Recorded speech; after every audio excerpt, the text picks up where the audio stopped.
So hey everybody, welcome to your YouTube channel. तो कैसे हो तुम लोग? बढ़िया। पढ़ाई कैसी चल रही है? बढ़िया। हाँ, तो ये बढ़िया होना ही चाहिए। इस समय तुम्हें 12 से 13 घंटे पढ़ने ही पढ़ने हैं। तुम क्वेश्चंस लगाओ, टॉपिक पढ़ो, नहीं मन कर रहा है कोई और सब्जेक्ट पढ़ो, लेकिन पढ़ते ही रहो। समझे? क्योंकि बहुत समय नजदीक है। तो आज हम क्या करने वाले हैं? हम आज क्वेश्चंस करने वाले हैं फार्मास्यूटिकल टेक्नोलॉजी से ही, suspension, semi solid and suppositories का। तो चलो शुरू करते हैं। क्या इंपॉर्टेंट क्वेश्चंस इसमें बन सकते हैं वो देखते हैं। 30 MCQ।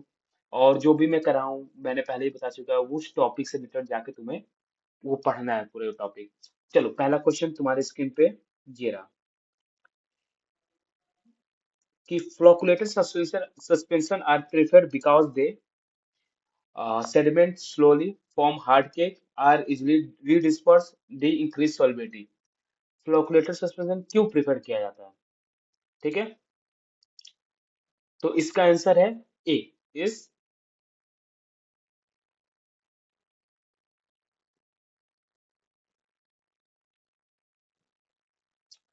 So hey everybody, welcome to your YouTube channel. तो कैसे हो तुम लोग? बढ़िया। पढ़ाई कैसी चल रही है? बढ़िया। तो ऐसे ही ये बढ़िया होना ही चाहिए। तुम्हें अभी 12 से 13 घंटे तुम्हें पढ़ने ही पढ़ने हैं, कुछ भी हो जाए, क्योंकि जैसे जैसे दिन जा रहे हैं वैसे तुम अपने मंजिल के करीब हो, वो नाइबेरियन का टैग के करीब हो। तो चलो यार स्टार्ट करते हैं आज के क्वेश्चन। आज के हमने क्या लगाने वाले हैं? तो आज हम थ्री चैप्टर देखेंगे, semi solid, suspension and suppositories. तो हम 10-10 क्वेश्चन उसके देखेंगे, क्या क्या इंपॉर्टेंट उसमें। तो चलो यार हम देखते हैं इसमें इंपॉर्टेंट क्या है, क्वेश्चन क्या है। तो पहला क्वेश्चन तुम्हें स्क्रीन पे दिख ही रहा होगा कि flocculated suspension are preferred because A. Sediment slowly. B. Form hard cake. C. Are easily redispersed. And D is increased solubility। ये सस्पेंशन इसलिए प्रेफर किया जाता है क्योंकि ये हार्ड केक नहीं बनाते हैं, ये रिडिस्पर्स हो जाते हैं। अगर जब भी तुम कफ सिरप देखते होगे तो कफ सिरप बोला जाता है कि पहले इसको सेक कर ले बिफोर। क्यों? क्योंकि वो सस्पेंशन होते हैं तो वो और उसको ये करोगे तो वो रिडिस्पर्स हो जाएंगे। तो इसका आंसर हो जाएगा C. Answer C is right. The follicular suspension form loose aggregate due to controlled reduction force. Also, sedimentation is faster. The sediment remain porous and can be easily redispersed, preventing caking, ensure dose uniformity। और यह deflocculator होता तो उसमें hard cake रिडिस्पर्स नहीं हो पाता है। ठीक है, उसमें सेडिमेंटेशन स्लो होता है लेकिन हार्ड केक बन जाता है। तो यहाँ पे पूछा है कि ideal particle size range of suspension. Suspension का आइडियल पार्टिकल साइज क्या होता है? रेंज क्या होता है? यस इट इज बी, 0.5 से 5 micrometer. Particle of 0.5 micro and optimal balance between physical stability, dissolution rate and passenger solubility. Question 3, Stokes law is applicable mainly to. Yes, तो वो sedimentation का ही बताता है कि कितना सेडिमेंटेशन हो रहा है। तो इसका आंसर हो जाएगा बी, डीफ्लोकुलेटेड। क्योंकि डीफ्लोकुलेटेड जो है वो देखो इसके एक्सप्लेनेशन पढ़ोगे अगर, तो Stokes law assume particle settle independently which is valid in deflocculated suspension. क्योंकि देखो डीफ्लोकुलेटेड सस्पेंशन जो होते हैं वो ना, वो इंडिविजुअल ग्रुप में रहते हैं। तो वो पास जब सेटल होता है तो पास आके वो एक हार्ड केक बना लेते हैं। इसलिए डीफ्लोकुलेटेड सस्पेंशन में स्टोक्स लॉ अप्लीकेबल होगा। स्टॉक्स लॉ का फॉर्मूला याद कर लेना, D square equal to D square P S P upon 18 M G. ठीक है, याद कर लेना, इंपॉर्टेंट है। तो zeta potential indicate pH, surface charge, C viscosity, D density. तो इसका आंसर क्या होगा? Yes you are right, is B. Zeta potential represent electrostatic repulsion between particle and predict physical stability। Question 5, sediment sedimentation volume equal to 5 indicate. देखो ये question मुझे लगता है कि इस बार कहीं ना कहीं तुमसे पूछा जा सकता है कि सेडिमेंटेशन मेथड के बारे में। तो अगर देखो सेडिमेंटेशन वॉल्यूम अगर 1 है तो इसका मतलब होता है नो सेडिमेंटेशन। अगर 0 है तो मतलब होता है कि ये कंप्लीट सेडिमेंटेशन टेक प्लेस हो चुका है। ठीक है, तो हाँ, तो इसका आंसर हो जाएगा, अगर 1 है तो नो सेलुलर। इसका आंसर हो जाएगा B. A cellular volume of A indicate ideal cellular with no volume reduction. तो चलो नेक्स्ट क्वेश्चन में बढ़ते हैं। Question 6, common wetting agent agent use in suspension. तो तुम्हें पता होना चाहिए, जैसे जैसे वेट जैसे जैसे एंगल बढ़ता है वैसे वैसे वेटिंग होती है, ठीक है। मतलब वैसे वैसे नो वेट होता है। अगर एंगल 0 डिग्री है तो उसमें कंप्लीट वेट होगा। एंगल 90 डिग्री है तो पार्शियल वेट होगा। एंगल 180 डिग्री है तो नो वेट होगा। तो इसमें पूछा है common wetting agent use in suspension है। तो सस्पेंशन में कॉमन वेटिंग एजेंट क्या होता है? It's sodium laureth sulphate. B is correct, reduce. तो सोडियम लॉरेस सल्फेट जो सर्फेक्टेंट है वो क्या करता है? Reduces interfacial tension and improve wetting of hydrophobic drugs. Hydrophobic drugs का वेटिंग बढ़ाता है। तो सोडियम लॉरेस सल्फेट यानी SLS, इसकी HLV वैल्यू क्या होती है? इसकी HLV वैल्यू होती है 40, ठीक है। क्वेश्चन 7, सॉरी देखना नहीं है, अगर दिख भी गया तो देखना नहीं है, याद रखना। भूल जाओगे तुमने क्या देखा। Flocculating agent act mainly by increase repulsion, B reducing repulsion, C increasing viscosity, increase density. तो फ्लोकुलेटिंग एजेंट क्या था? वो जो रिडिस्पर्स हो जा रहे थे। सेडिमेंट बहुत फास्ट है लेकिन आ, मतलब रिडिस्पर्स हो जाते हैं, हार्ड थिक नहीं बना रहे थे। तो इसका क्या होगा? ए इंक्रीजिंग रिपल्सन।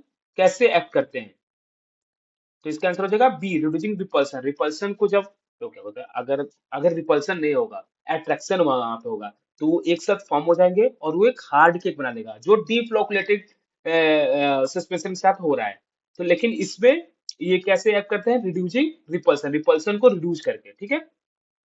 इसका आंसर हो जाएगा B, by reducing zeta percent flocculation allow loose aggregate formation, ठीक है। Question 8, sedimentation rate decreases by. देखो मैं इसलिए ये फ्लोकुलेटेड डीफ्लोकुलेटेड का वो कर रहा हूँ क्योंकि पिछली बार ही मुझे बहुत जगह, मतलब नाइपर में भी जीपेट में भी, ये दोनों जगह ये क्वेश्चन मिले थे हमको। तो ये इसका डिफरेंस फ्लोकुलेटिंग एंड डीफ्लोकुलेटिंग ये तुम्हें करके जाने हैं। सस्पेंशन में से कुछ करो या ना करो, ये जरूर करने हैं। और सेडिमेंटेशन वॉल्यूम ये करने हैं, समझे। तो नेक्स्ट क्वेश्चन है, sedimentation rate decreases bye. Sedimentation rate किससे डिक्रीज किया जा सकता है? जैसे कि हम अगर स्टॉक्स लो देखा जाए तो D square upon P S minus P, मतलब डेंसिटी था और क्या था? विस्कोसिटी था। तो हमको रिड्यूस करनी है। तो देखो अपॉन में विस्कोसिटी था, अगर वहां पे direct inversely proportional to viscosity था, तो हम इंक्रीज विस्कोसिटी करेंगे तो सेडिमेंटेशन रेट अपने आप ही गिर जाएगा। तो इसका आंसर क्या हो जाएगा? Answer C, according to Stokes law increasing viscosity of dispersion medium reduce sedimentation rate, ठीक है। Next question 9, wait. देखो मैंने वेटिंग एंगल का बताया था, एक बार उसको ध्यान से कर लेना कि wetting angle theta equal to 0 indicate partial wetting, B no wetting, C complete wetting, D deflocculated. इसका क्या होगा? Yes, complete wetting. और जैसे जैसे एंगल बढ़ेगा वैसे वैसे नो वेटिंग होता जाएगा। Question 10, pharmaceutical stable suspension is usually क्या होता है? A pharmaceutical stable suspension is usually A. Deflocculated, B. Flocculated, C. Solution, D. Gel। इसका आंसर क्या होगा? Yes it is B, flocculated solution, क्योंकि वो हार्ड केक नहीं बनाता है इसलिए, ठीक है। Flocculation are prefer to avoid caking ensure reversibility. तो तुम इससे याद कर सकते हो, तुम्हारे घर में कोई सिरप तो होगा ही यार। सब कभी ना कभी सबको खांसी हुआ है। तुम्हारे घर में जो सिरप है तो उसमें जाकर पढ़ना, सस्पेंशन सॉल्यूशन सेक वेल बिफोर यूज। क्यों बोला जाता है वेल बिफोर यूज? क्योंकि वो सस्पेंशन है, वो फ्लोकुलेटेड सस्पेंशन है। जब तुम उसे से करते हो तो वो डिस्पर्स हो जाते हैं, ठीक है। तो क्वेश्चन 10 हो गया। तो मतलब सस्पेंशन के यही 10 क्वेश्चन थे। और जो मैं ये टॉपिक बताया ना, जो जहां जहां मैं टच किया हूँ क्वेश्चन, ये तो इंपॉर्टेंट है ही, उसको जाके अच्छे से पढ़ लेना, ठीक है। तो हम आएंगे नेक्स्ट पे। अगर मैं सस्पेंशन से और बताऊं कि क्या कर सकते हो, तो मैंने सेडिमेंटेशन एक्सप्रेस बाय स्टॉक्स तो बताया, D square upon D 1 minus D 2 जी अपन 18 विस्कोसिटी से रिलेट होता है, कैसे से रिलेट होता है वो देखना ना। ये देखना है कि फ्री स्ट्रॉ साइक्लिन, मैंने तुमको इमल्सन ही बताया था, और इसमें बता रहा हूँ कि फ्री स्ट्रॉ साइक्लिंग जो होता है वो सस्पेंशन से रिलेटेड है। सेटलिंग बिहेवियर ये सब चीजें ठीक है। कुछ लिखा है मैंने, इसमें क्या यूज करते हैं, सस्पेंशन क्या यूज करते हैं फ्लोकुलेटर में, तो तुमको बताया है। यही है, यही सब चीजें हैं। उसके साइज का रेशियो ये मैपर में वो आ सकता है, साइज कितना रेंज होता है। ओके।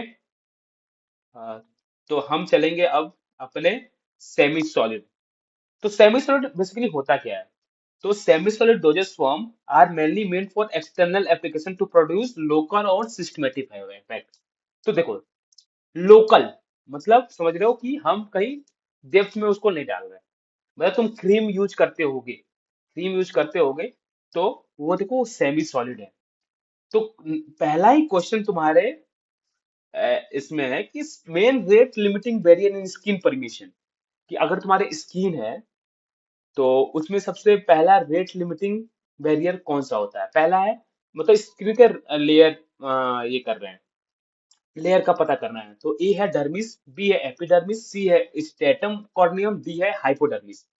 तो इसका आंसर क्या होगा? इसका आंसर होगा सी, स्टेटम कॉर्नियम। ठीक है।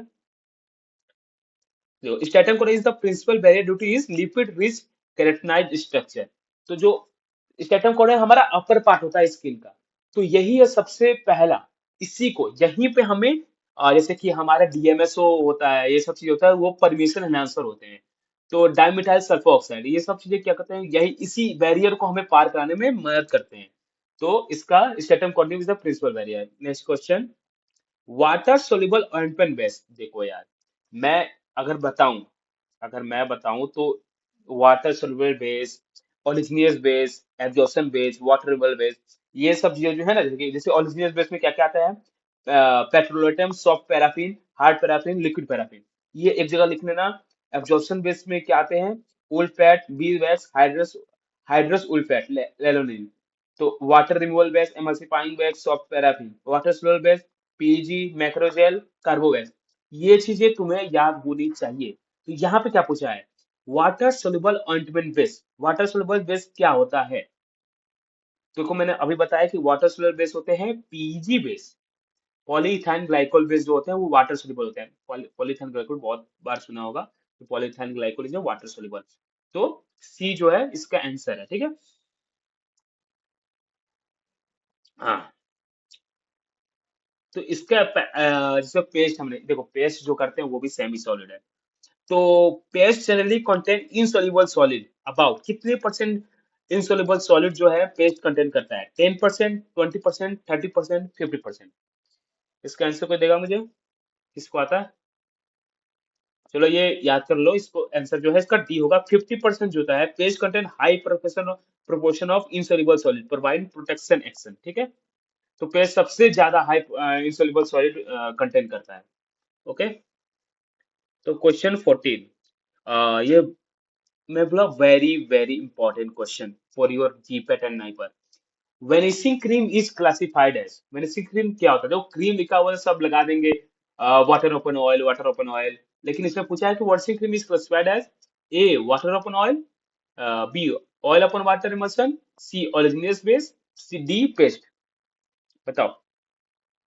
तो देखो तुम याद कर लो इस चीज को, इसको याद कर लो कि वेनिशिंग क्रीम क्या होता है। वेनिशिंग क्रीम जो होता है वो ऑयल अपन वाटर इमल्सन होता है। ठीक है। B is correct, vanishing cream oil in water emulsion having minimal residue. Triple roller mill is used for sterilization, mixing, particle size reduction, drying. देखो स्टेरिलाइजेशन, ट्रिपल रोल, ये देखो इसमें आप negative मतलब एलिमिनेट कर सकते हो ऑप्शन। देखो स्टेरिलाइजेशन होगा नहीं, रोलर मिल है तो ड्राइंग तो होगा नहीं, mixing and particle size reduction इसी में से कुछ होगा। तो चलो आंसर देखते हैं, इसका क्या होगा? Answer is C, particle size reduction. Okay. Uniform dispersion and size reduction in semi solid, मतलब ट्रिपल और यूज होता है सेमी सॉलिड में। कोल्ड क्रीम, अब देखो हमने वैनिशिंग क्रीम किया, मैंने ये दोनों क्वेश्चन इसमें डाला क्यों? मुझे लगता है ये क्वेश्चन प्रोबेबल है आने के लिए। अगर सेमी सॉलिड में से आता है तो ये क्वेश्चन आ सकता है, क्योंकि ये बहुत रिपीटेड क्वेश्चन है। ठीक है। तो cold cream is an example of oil upon water, water upon oil, gel, paste. इस बार ऑयल अपॉन वाटर मत लगा देना। Cold cream is a water upon oil. Okay. B water upon oil. चलो, cold cream are water in oil emulsion which emollient effect. Common humectant used in cream is, common humectant क्या होते हैं? जो use किए जाते हैं cream में? बताओ बताओ, कोई बताएगा? It's, yes, B, glycerine. Glycerine retain moisture and prevent skin the humectant, glycerine use करते हैं। Non ionic emulsifier preferred because, देखो, जो नॉन आयनिक एमल्सिफायर होते हैं वो प्रीफर्ड होते हैं, क्यों? क्योंकि they are stable over wide pH range. Okay, तो question 19, normal pH of skin, pH का स्किन कितना, देखो ये जनरल नॉलेज का भी क्वेश्चन बन सकता है कि नॉर्मल पीएच कितना होता है स्किन का, तुम्हारे पे स्किन का तुमको पता है कितना होता है? तो बताओ कोई, बताओ आंसर बताओ। इसका आंसर होगा इट्स बी, 4 to 5.6 मीन ये स्लाइटली एसिडिक होता है, एसिडिक होता है हमारा स्किन का पीएच। इस slightly acidic pH support barrier function, anti micro difference. Pat test is used to evaluate, patch test किस लिए, देखो ये टेस्ट मैंने बताया, इमल्सन का ही बताया था, सस्पेंशन का, एंड इसका सेमीसोल्ड का। तो ये एक दो टेस्ट जो है वो तुम भी याद कर लेना, कभी कभार आ जाते हैं यार, डायरेक्टली आ जाते हैं। तो इसका आंसर है सी, स्किन इरिटेशन के बारे में। तो हम अगर सेमीसोल्ड लगाएं, अगर हम हमें स्किन इरिटेशन हो तो वहां पे पैच टेस्ट करेंगे। ओके, पैच ऐसे इरिटेशन एंड सेंसिटाइजेशन पोटेंशियल, ठीक है। क्वेश्चन क्वेश्चन 20 हो गए। अब हम करेंगे सपोजिटरीज। तो मैं बताऊं कि इसमें क्या क्या इंपॉर्टेंट है, जैसे कि मैंने तुमको बताया टाइप्स ऑफ बेसिस, कि original basis, absorption basis, water removal basis, water soluble basis. वो स्वेल द, मैं बताऊं तो परमिशन है आंसर कौन से होते हैं, DMSO, DMF dimethyl formamide, DMA dimethyl acetamide, urea, PPG, sulphate active agent. ये हो गए, ठीक है, टाइप्स हो गए। तो मैंने बताया कि प्रेशर टेस्ट क्या होता है, वो याद कर लेना। पेस्ट, कोल्ड की vanishing cream, cleansing cream, sunscreen, ये किस टाइप के एमल्सन होते हैं, ठीक है। यही है। और यार terminology related to gel, gel जो है उससे रिलेटेड टर्मिनोलॉजी, अगर तुम imbibition, taking of certain amount of liquid by gel without measurable increase in volume. Inhibition क्या होता है कि certain amount of liquid by gel, gel जो है वो certain amount of gel, gel जो है वो लिक्विड को सर्टेन अमाउंट लेगा विदाउट इंक्रीजिंग वॉल्यूम, ठीक है। स्वेलिंग, ये जेल से रिलेटेड, तुम बस ये याद करना है कि जेल, जेल से रिलेटेड ये सिनरेसिस जो होता है, on shedding the dispersion medium is squeezed out in droplet and the gel shrink. और तो अगर कोई पूछे ना कि सिनरेसिस किससे रिलेटेड है, अगर लास्ट टाइम पे तुमको देखो याद नहीं आ रहा तो जेल से, ये क्वेश्चन याद कर लेना। On standing dispersion medium is squeezed out, dispersion भी होता है वो स्क्वीज आउट हो जाते हैं in droplet and the gel, gel जो होता है वो श्रिंक हो जाता है। तो ये सब है। चलो यार सपोजिटरीज में देखो, सपोजिटरीज होते क्या है, सबसे पहला क्वेश्चन, सपोजिटरीज होते क्या है? तो अगर मैं बताऊं तो they are solid dosage form of various weight and shape, usually medical for insertion into the body cavity. मतलब सपोजिटरीज जो होते हैं उसको हम बॉडी कैविटी में के लिए यूज करते हैं, ठीक है। लाइक रेक्टम में, वजाइना में, यूरेथ्रा में, ये सब चीजों के लिए हम यूज करते हैं। हम देखते होंगे ना कि हमारे मेडिकेशन जो होता है वो रेक्टल के थ्रू, वजाइना के थ्रू अगर इन्फेक्शन है देन हम यूज करते हैं, तो वो सपोजिटरीज ही होते हैं। तो चलो यार इसके क्वेश्चन हम देखते हैं क्या क्या हो सकता है।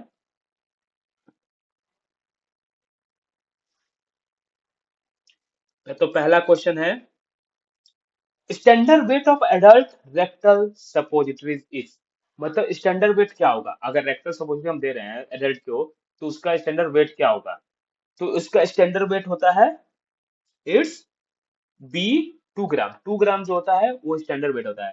देखो तो टाइप्स ऑफ सपोजिटरी में आया तो रेक्टल सपोजिटरी एडल्ट के लिए 2 ग्राम, चिल्ड्रन के लिए 1 ग्राम। वेजाइनल सपोजिटरी उसको बोलते हैं पेसरिज, वेजाइनल सपोजिटरी को बोलते हैं पेसरिज, वो कितना होता है 3 to 5 ग्राम। यूरेथ्रा सपोजिटरी उसको कहते हैं बोगीज, ठीक है। यूरेथ्रल सपोजिटरी उसको कहते हैं बोगीज, मेल को 4 ग्राम और फीमेल को 2 ग्राम। नेशनल सपोजिटरीज ईयरकॉन, ठीक है, ये सब चीजें थोड़ा सा याद कर लेना, ठीक है। Question 22, most widely used pathy base is, बताओ ये क्वेश्चन इतनी बार आया हुआ, इतनी बार, इतनी बार, इसके मेल्टिंग पॉइंट से और इस widely used pathy base, Yes, it is very important. C is the cocoa butter melt at body temperature and is well tolerated. देखो, सपोजली हम वो करते हैं ना, वहां पे जाके ड्रग रिलीज हो जाए, तो सपोजली वो होगा ना, तो बॉडी टेम्परेचर में जो मेल्ट हो जाए, तो कोकोआ बटर जो होता है उसका मेल्टिंग पॉइंट होता ही उतना है बॉडी टेम्परेचर के बराबर। Melting point of cocoa butter is, देखो आ गया क्वेश्चन, तो बताओ इसके आसपास कौन सा हमको दिख रहा है। Yes it is C. 20 degree, 30, 25 हो नहीं सकता, 40 ये रूम टेम्परेचर होता है, 40 डिग्री ज्यादा हो गया, तो 30, 37 होता है, 30, 35 डिग्री सेल्सियस वो बॉडी टेम्परेचर पे मेल्ट हो जाता है। Question 24, polymorphism is associated with, Paul देखो, ये बहुत इंपॉर्टेंट है, बहुत ज्यादा। इसके जो हमारे आइडियल सपोजिट बेस हैं, वो कोकोआ बटर के एफबिट पॉलीमॉर्फिज्म, जैसे alpha, beta dash and gamma, they all the four form are unstable and converted to stable form over a period of several days. तो जो पॉलीमॉर्फिज्म जो एसोसिएटेड है वो cocoa butter से है, ठीक है। हाँ, सो अफेक्टिंग मेल्टिंग बिहेवियर, तो इसके बारे में थोड़ा पढ़ लेना, ठीक है।